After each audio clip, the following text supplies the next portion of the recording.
Elon Musk's departure has certainly spiced up our news feed, but for those of us who followed Trump's first administration, it's just par for the gold-plated course. If Trump's history has shown anything, it's that he's a messy bitch who loves drama. So today, we're unpacking the faces of MAGA 1.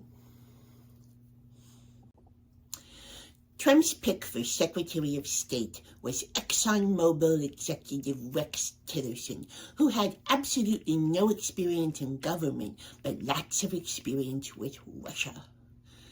Marco Rubio's questioning of his ties to Russia during confirmation hearings are still available on C-SPAN's YouTube, and the irony is spicy. While serving at the executive level for Exxon, Tillerson used the alias Wayne Tracker. He made moves to downplay climate change, and he's also a Boy Scout super dork. That will come back to haunt him later.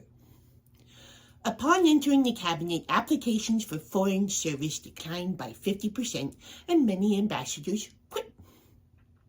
Staffing issues plagued Tillerson's tenure, and by the time he left, of the 44 top positions in the State Department, Tillerson had filled 10 of them. But that was fine because Trump wanted to cut the State Department budget by 31% anyway. Things quickly soured between Tillerson and the president. He once entered a restaurant and the maitre d' asked him if he'd like to join the Mexican foreign minister who was dining in the back with the president's son-in-law, Jared Kushner. Tillerson, who, once again, is in charge of foreign relations for the entire administration, had no idea about the meeting. Oops. Tillerson further simmered over comments Trump made at the Boy Scout Jamboree. I told you we'd get back to that. Fuming that the president was whining about his political foes in front of teenagers. I agree. Remember when we had standards? It was a better time.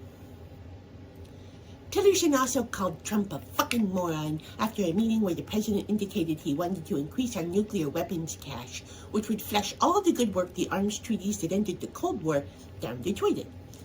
Then Trump challenged Tillerson to an IQ test, and then he fired him on Twitter. He called Tillerson dumb as a rock and lazy as hell, and Tillerson shot back, I know you are, but what am I? Just kidding. But he did tell the Washington Post that Trump didn't like to read, something backed up by Bob Woodward, Miles Taylor, and Saturday Night Live. It's true. Cast member Pete Davidson speculated that he didn't even think Trump could read. Elliot Cohen of The Atlantic called Tillerson the worst Secretary of State in our history, but wait.